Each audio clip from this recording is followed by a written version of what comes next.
Okay, we are back. So does someone remember where exactly I got cut off? Because I might have Yeah, completely. with the mashal.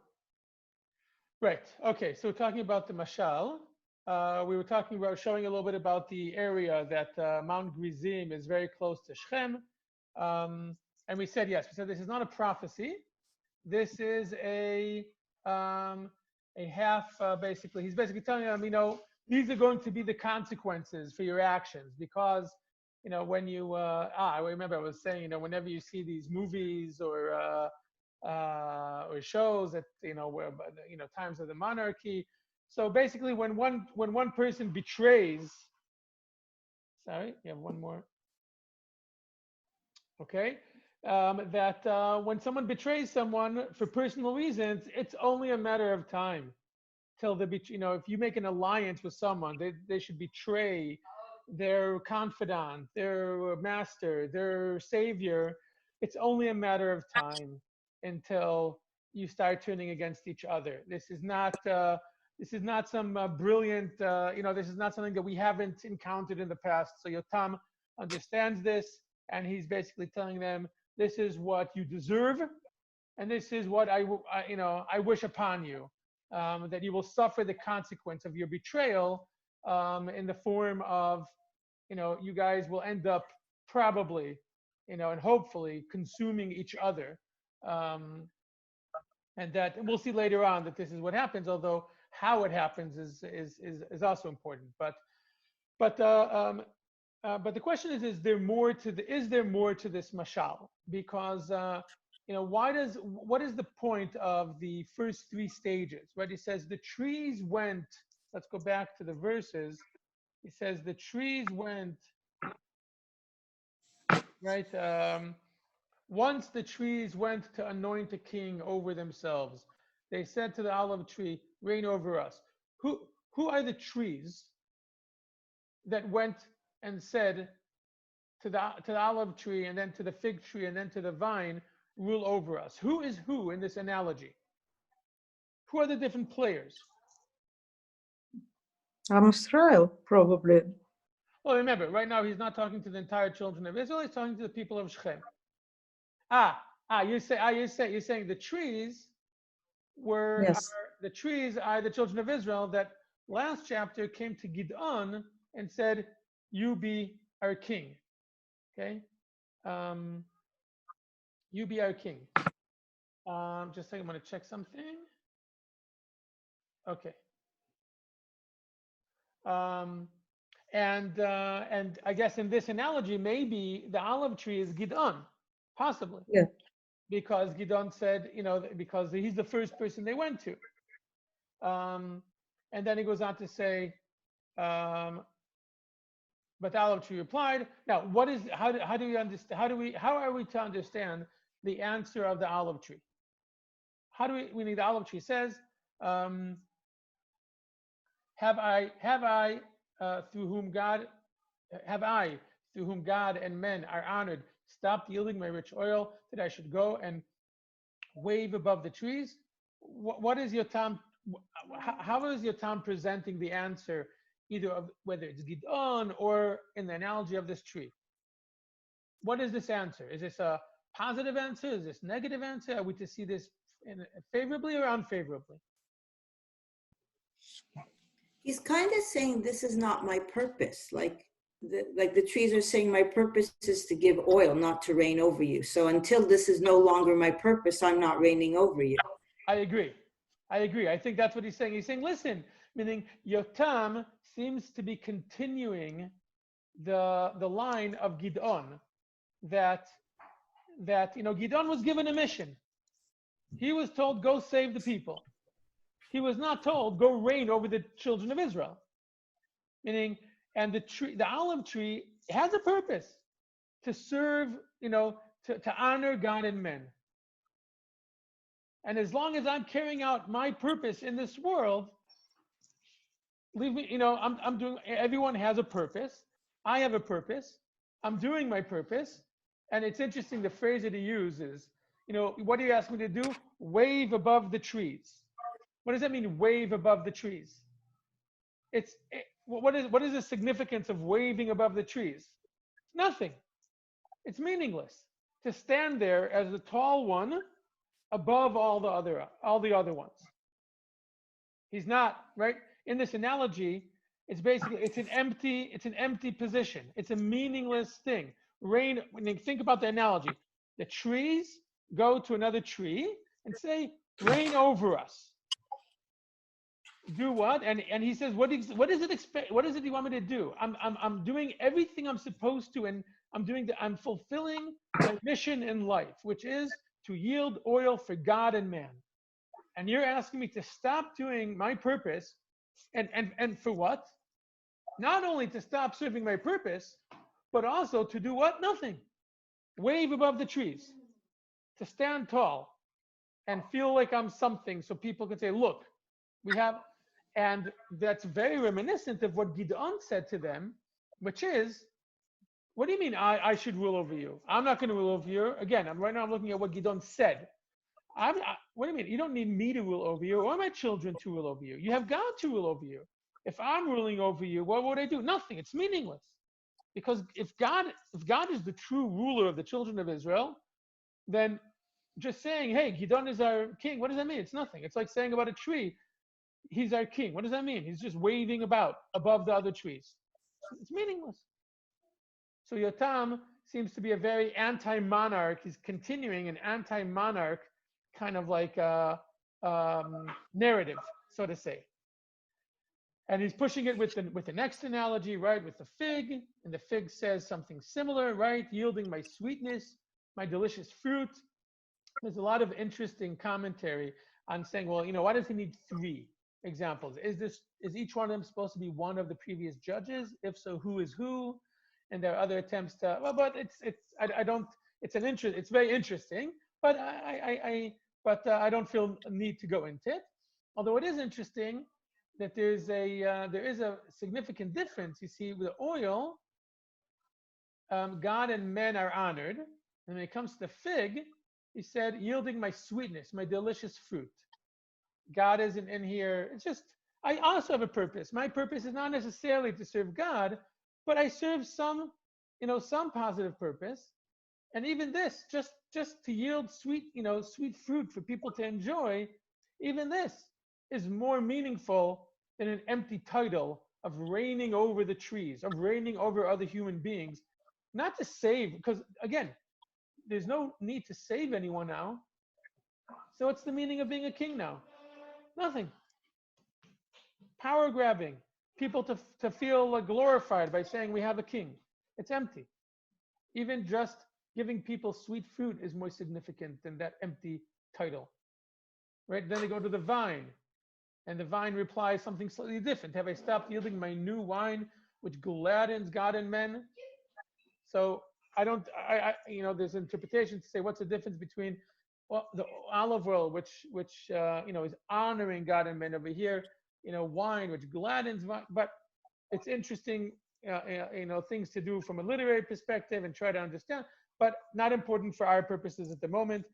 But there's 3 different fruits. All three of them are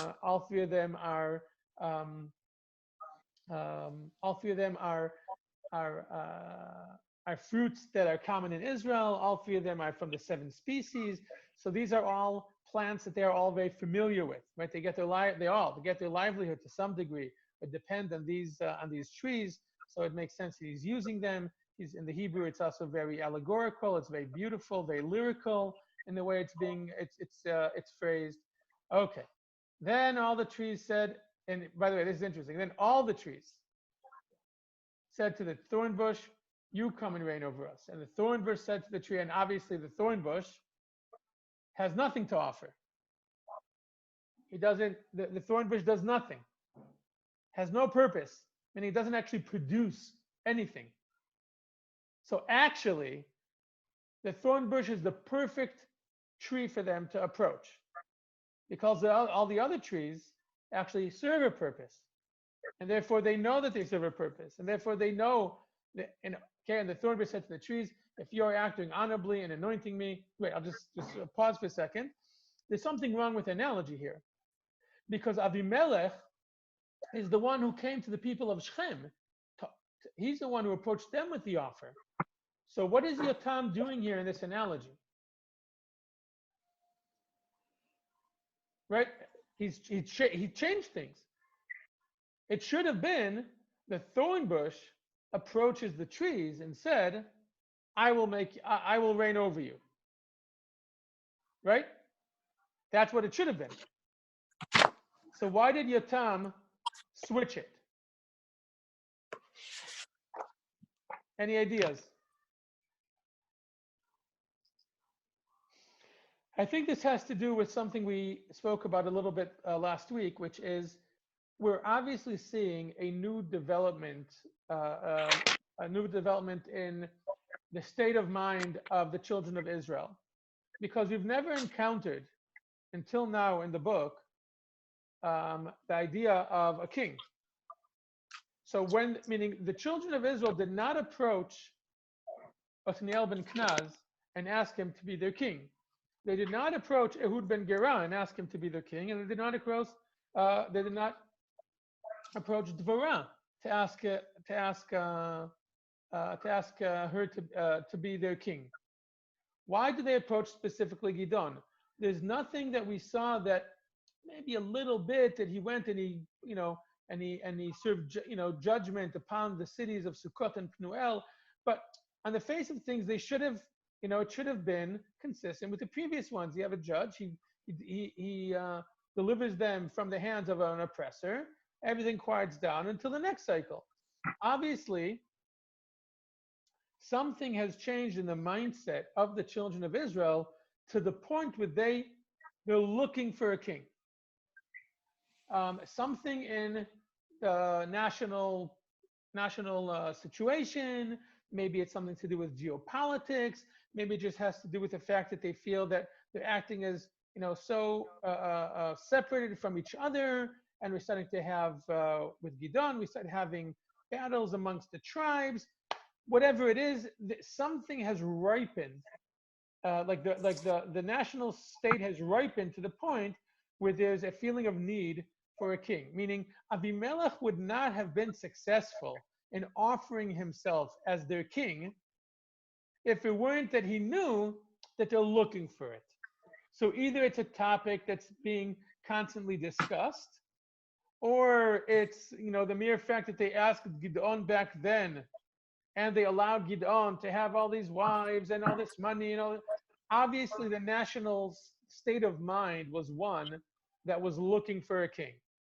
So Yotam, even though technically speaking, the way the events unfolded is Avimelech is the one who approached the people of Shechem, Yotam is saying, he's basically saying to the people of Shechem, you don't get to blame Avimelech, saying, oh, it was his idea. This is you. This is you, because you would not have agreed to this if you weren't looking for it. Either actively looking for it, or you were waiting for someone to offer it, and that's why you gave the money, even though you knew very well what was going to happen. So yes, Avimelech is the one who carried out the murders, but he did it for your sake. He did it in your name. He did it through the tools that you gave him, the money and the people that you afforded him. So he's changed this, but he's basically, but it's not a mistake. He's saying to them, you wanted a king. You've been either explicitly asking for a king, or you have been wishing for a king.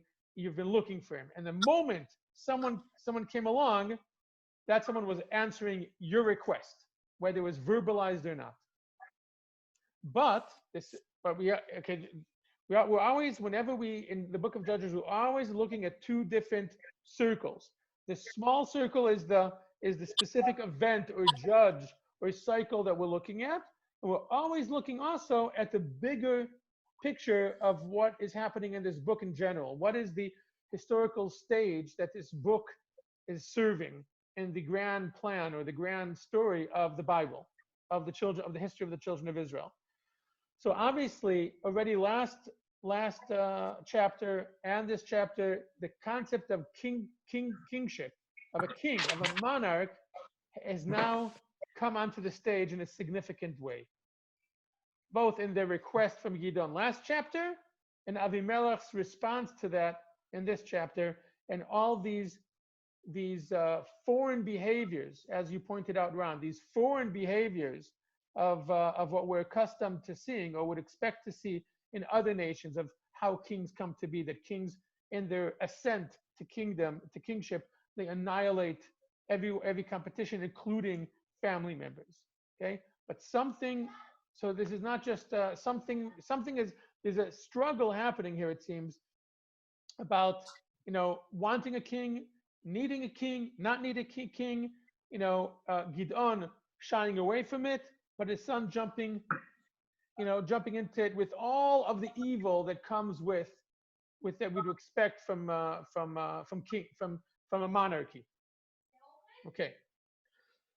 Okay. Before we so then Yotam, then we understand Yotam is basically saying, okay, you've basically chosen a thorn bush who has nothing, is nothing. Ali is interested in power grabbing, right? He says, as he says, and the thorn bush said to the trees, if you are acting honorably and anointing me king over you, come and take shelter in my shade, right? My shade, right? What shade does the thorn bush have? No shade. He has nothing. He doesn't produce anything. He can't protect anyone. He's got nothing. The main thing, all right.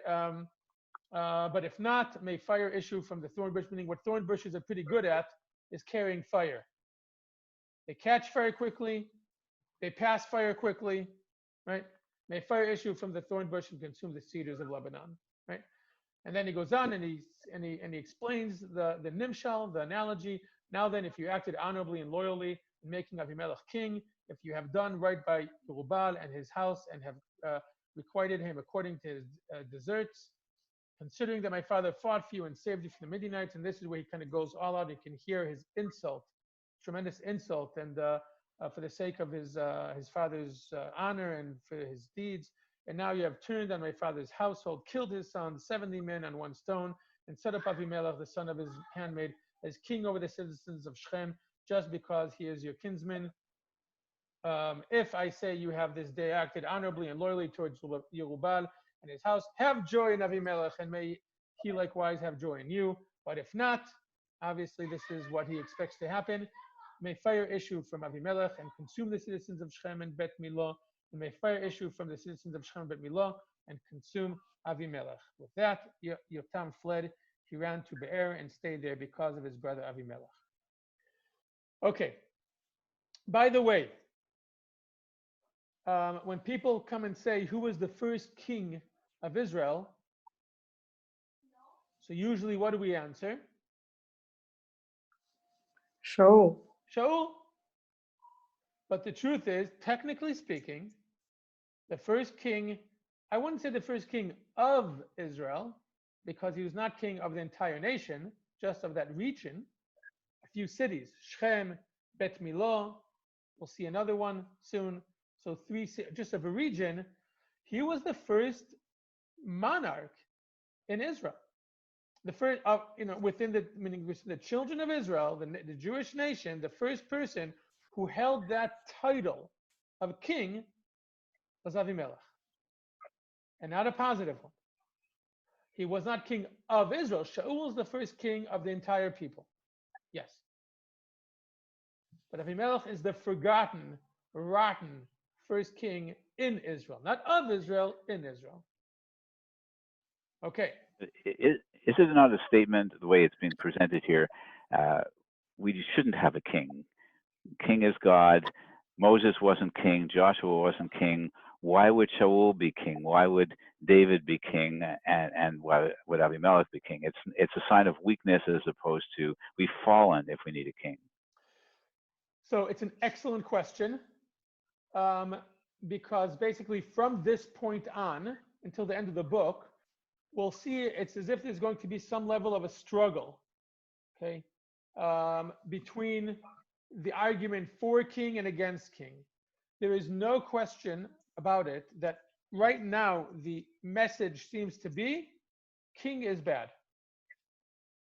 Meaning it's as if until now we had Shoftim, we had judges who came and went, And it seems to be, if you look back in the last chapter, when the children of Israel come to Gideon and try to convince him to become the king, I think if we went back and we would see what it is that they're looking for, it's not just that they're looking for someone for the sake of saying, it seems to be they're looking for stability.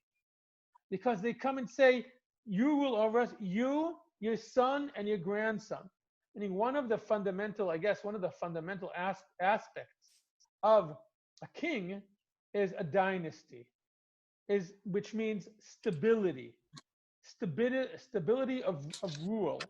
Because for the last 200 years, they've been experiencing these cycles of up and down, meaning whose job was it the first time the first time a small band of Midianite soldiers came into the land and stole someone's sheep? That's how it started, most likely.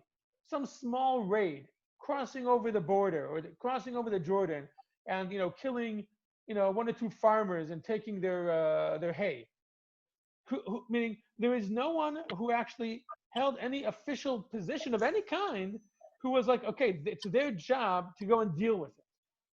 Meaning, yes, we could. I mean, I assume that each tribe or each town had someone who was in charge of everyday life. But there was no army.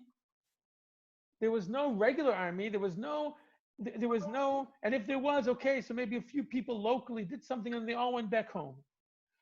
So there seems to be, after 200 years of the tribes living each in their own area, okay, listen, we need some order, we need some consistency, we need some stability. And that seems to be one of the things that they feel is missing. And I think it's a pretty good logical thing to want.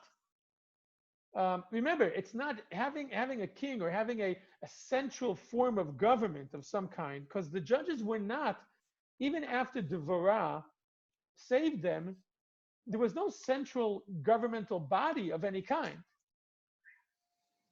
that we hear about. So we can imagine that it's not just, I say the extreme, the place where we see this to the extreme is when a foreign raider comes in and starts wreaking havoc.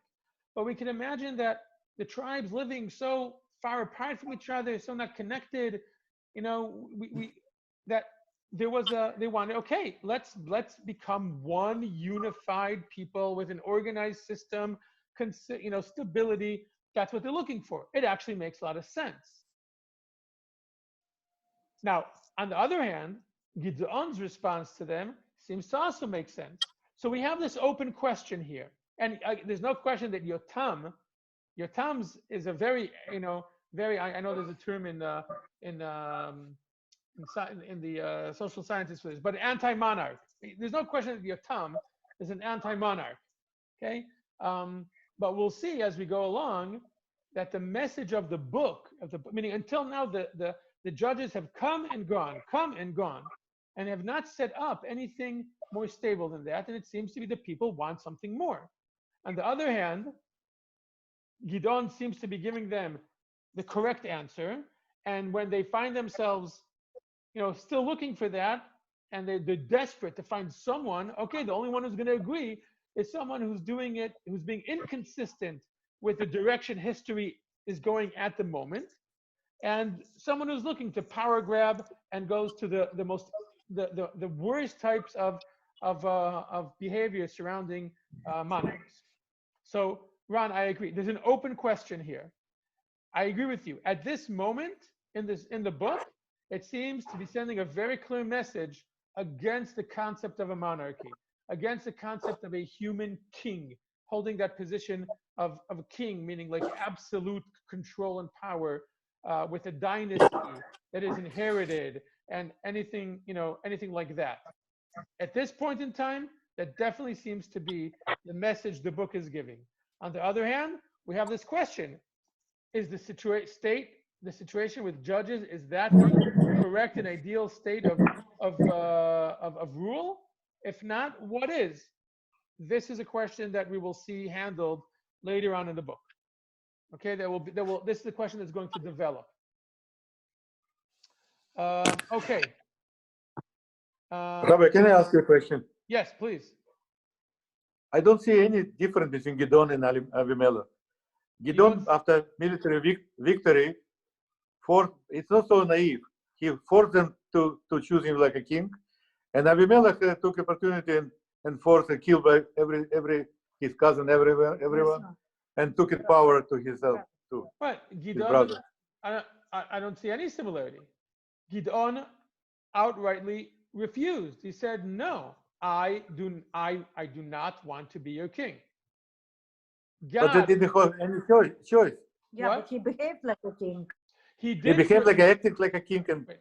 He did. Right. We say yes. I agree. He did act in certain ways. He did. He did take some privileges that are king. Privileges of a king. But we do not see him power grabbing. Quite the opposite. And we do not see him eliminating anyone. We do not see him forcing anyone to do anything. Quite the opposite. Again, we see him, and he asks them. He said, "The one request I have, would you please give me, the loot, so I can memorialize the victory." A king doesn't ask soldiers for the loot, right? Gideon is, and he goes and he marries. So we see that Gideon seems to, but as far as what he said and his outlook on things, no, God is the king, not me. And again, we saw Gideon's motivation was always a positive one. Even when he took the loot, the purpose was to memorialize the victory. So people will remember that God saved them. So I don't see a yeah, similarity. but we know in the history there is a peaceful revolution change the government, and military revolution change the government. So that's was different between Gideon and Avimelech, but both of them I don't know. they took the power. Gideon didn't take power. He didn't. Again, did he enjoy certain privileges? Yes, but he didn't take power. He didn't fight. We don't hear him afterwards fighting against everyone. We don't hear him. He had a lot of wives. He had a lot of children. Meaning, we don't hear of him doing anything else. Again, he took advantage. It seems to me that he did take some personal advantage of the situation, but and it very much could be that Avimelech is the sour fruits of some of Gideon's behaviors. But Gideon's intentions were good. His motivation was good. His actions were good. Bottom line, he saved the children of Israel. Meaning the most important thing that he needed to do, he did, which is to get rid of an oppressor. Right? Okay. Yeah, sorry. So someone else had something to say? Okay, I think I want to make sure. Let's see, where are we as far as time? How long? I can't even tell anymore. How long have we been on this call?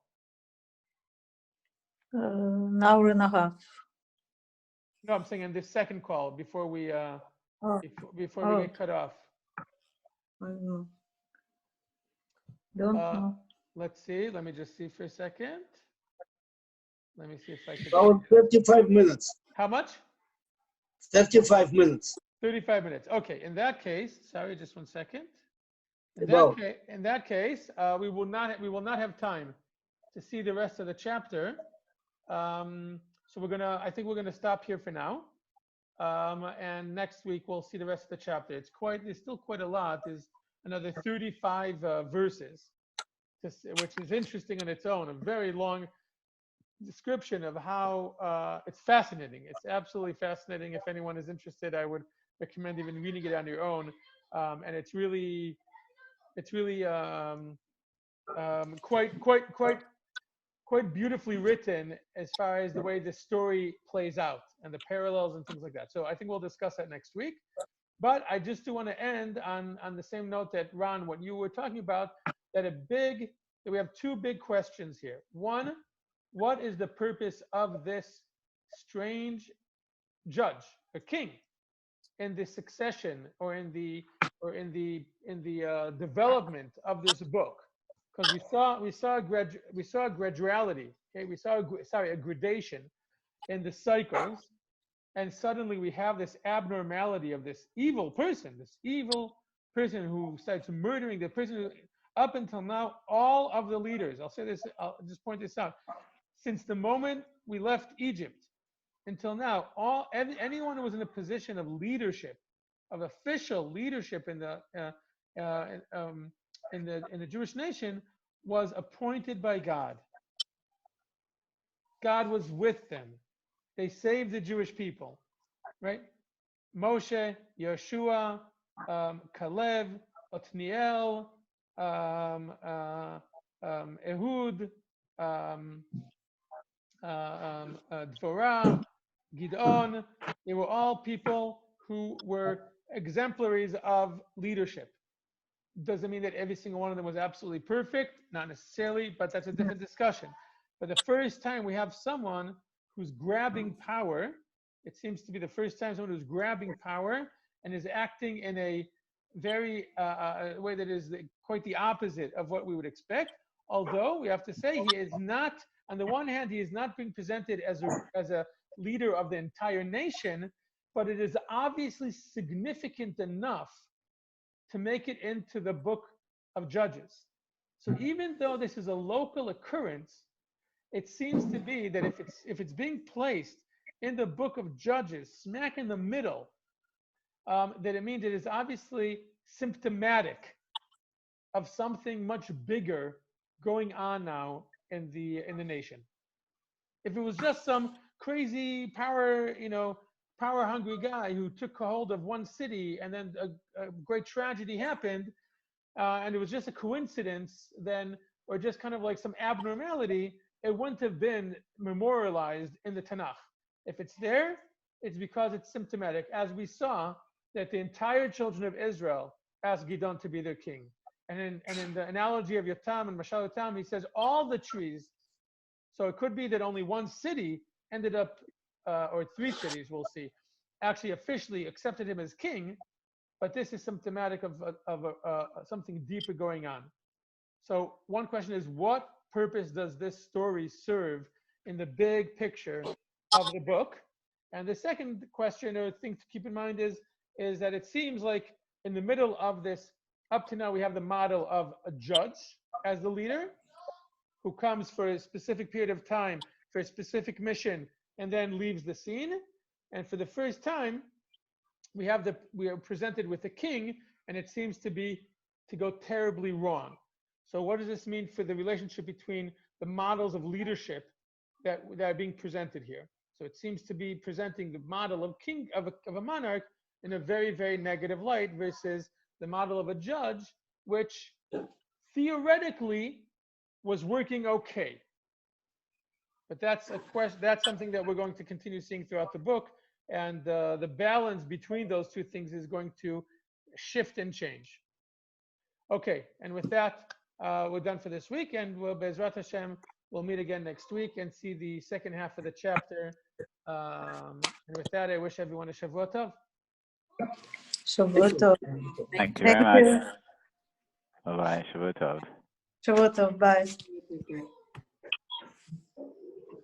Shavua Tov.